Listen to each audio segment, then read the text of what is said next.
Niya nanilhig to mga alas 4 sa hapon sa punuan sa mangga nga dako kayo diha sa midsayap nga lugar. Doon na siya nakit-an nga iro nga perting dakuan murag nati ba, murag nati sa kabaw. Ti perti niyang hadlo ka. Pagtanaw niya nagpasalipot sa punuan, mo tong ni area siya. Pagkadugay-dugay gisilip-silip niya yang gilibot-libot nawa na didto.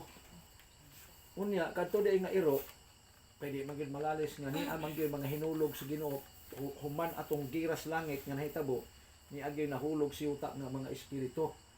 So kadto siya ang hitabo sa direct nga pagkasulti kadto di ang iruang nga itom.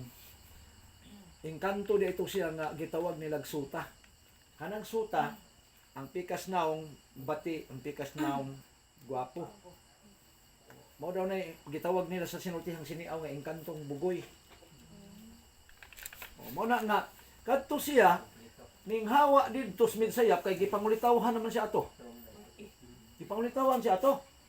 Karon ming sibat ning hawa sila sa midsayap ning ato nagdigos. Karon naabtan na mo didto year 2000 nakasign ni si Brother Cabales diya sa area sa Digos. Natap na mo kay kadto nga pamilya Cabales pay apelyido pero ang spelling lang niya ba moy murag ni Bikil. Oh, ani mo si Brother parinti man ita. Parinti man ta magtuon ta kay para nga unsay naa ninyo naana mo maghinatagay ta. Ato ning tun-an ang Biblia. Di mo tong nalipay man putong inahan. Ang katong amahan di kayo mo kuan kay kritika sugarol kay siya ba. Unya ang nahitabo day didto before min adto ang nahitabo ato ang kadtong nangulitaw sa iyang nga suta dili di ka kalikay tuag hapon gasunod. Oh. Unya ang iyang papa gitagaan og birtod nga manugal siya sabong wa gi pildi-pildi. Daog pirme. Kay mananggiti man to. Human ato niya sakas lubi. Ato to mga sugalan. Sabungan, kasagaran gyud sabungan gyud. Pero bisan unsang sugal mudaog gyud to siya. Mudaog. Pero ang problema lang kay ang kondisyon dili gyud niya pwedeng dalhon ang iyang kwarta or ang pinalit sa iyang kwarta didto sa ilahang balay. Di magamit. Para sa iya gyud. Unya maudto kadtong iyang papa magpahuway anang maudto, makit-an gyud nila mulutaw og tag duha ka dangaw gikan sa iyang higdaan. Ang makakita ato nga gi duhaan dai siya kadto rang bayhana kadtong 16 anyos. Gwapahon ra ba nga bata?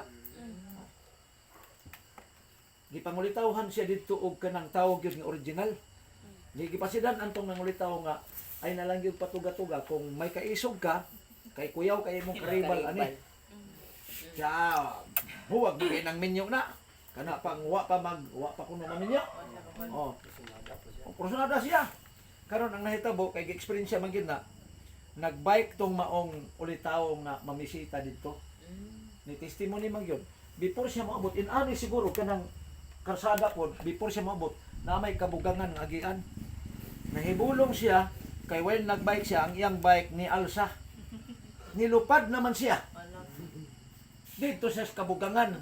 Basta kay kaingon ang batan-on kay guyo di bisikleta bay naman ni demonyo diri. Wa na gyud bumalik. Mo tong pag Bible study na mo na anak na may background sa maong batan-on na makuyawan sila. Karon mo'y among gipabasa. Pinadayag 22 bersikulo 12. Basahagang among gihatag sa iyang Biblia. Unya ang giingon dinhi matod pa dinhi.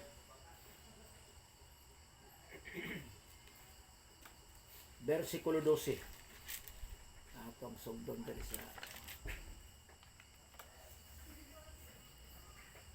Miingon si Jesus, paminaw kamo sa dili madugay, mubalik na ako. Og dadon ko ang ganti nga alang sa matag usa, sumala sa iyang mga binuhatan. Dunay mga tawo ron nga nagtuo og Kristo nya grasya na. Wa nay buhaton. Pagusto na lang sila kung unsay ilang gusto. Di na sila mobuhat sa ipabuhat sa Dios. Ang ilang una-una nga na may grasya.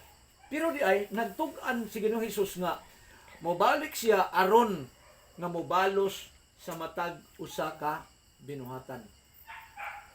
matarong o dautan. Mao ning sa Ecclesiastes kapitulo 12 bersikulo 14, tanang binuhatan sa tao madayag magmatinago niya ng adlaw, iyahan nang i-reveal. Mahibal-an ka bisag unsa imong gibuhat. While ang batan-on nga nagbasa kay dito sa King James giingon man nga haduol na ang akong pagbalik aron sa paghatag og balos sa matag usa. Ang Biblia yang gianaw. Nagkurog na iyang kamot. Nakigkuan na, nakigbisog na siya. Usa ra ka bersikulo ang among napabasa pag Bible study na mo, mao na toy nahitabo, nag-struggle na. Nagdinumugay na. Kay ang yawa dili day gusto nga ang tao mahibalo sa kamatuoran. Naning kamot siya babag. Motong nipusis na yun. Kaya pag manibasa niya, naana siya. Mailhan niya. Nganong nailhan man yung nanong. Wa man mi kakita. Siya nang humot ng bulak nga kanang ihatag niya sa ko ang matag anhin niya dire. Di na mabalibaran. Motong among gitambagan pag humanam o sa Bible study dito kay nahitabo naman ni nanin prokpurok. Nagdalagid na mo do sulod. Basta kay si Brad Cabales wa na gid kumuyog sa sulod kay purti naman yung kusgana. Uno mi kabok naghawid dili naman gyud matabang yang tingog dako na kayo. Motong gidana mo sa kwarto. Pag abot dito di ko ana kay dumugay ka puson. Ang iyang mata pertig yung sulirata, pertig yung isuga. Nanulisok na ako ginang remo ko stilan. Hawa, baboy ka. Gingan lang man ko baboy. Kung normal lang ni kay kining yawa bakakon man. Wa kaila sa kuha, gingan lang ako baboy. Unya si Pastor Umbiga katong retired pastor nga mao po'y nagbaptize sa kuha sa panahon nga siya na district leader dito sa Oriental, dapit San Ignacio. Naaman diha pod. Niduaw po dito kay mo mukan pod. Giingnan na po pastor, ay kaupaw kasinaw lang ang ulo nimo gabalingag lang na imong naong nimo. Wa na bumalik si pastor dito. Adi nako diha kay hinawayo na yawa. Kay si Obe kay to si Pastor Umbiga. Ambot kung nagabantay wa man maabot mo dire. Mao na pastor nga gibiliban nako nga bugoon pero ang tanang bright lupigo niya. Naman kay kanang magliksyon sa dagkong simbahan perti mang sa muka. Daghan maging bright. Magdana si liksyon na imong utana. Ingnon niya Brad kanang imong pangutana lisod na o sayon. Sa paminawan ninyo kay ang uban dinhi pastor wa man gyud makatubago dinhi man pangutana sa lisod gyud ang pangutanahan di ay. Kanang lisod ha kay maglangan-langan lang taog kanang sayon ba. Pangutana pagsugod palas pangutana niyo pastor ay na sabtan na nako imong pangutana perting sayo na maglangan-langan ra tana di na padayon isino mauran ni bugo nga bright ba dili na ni entertainment unang giingnan siya nga bawa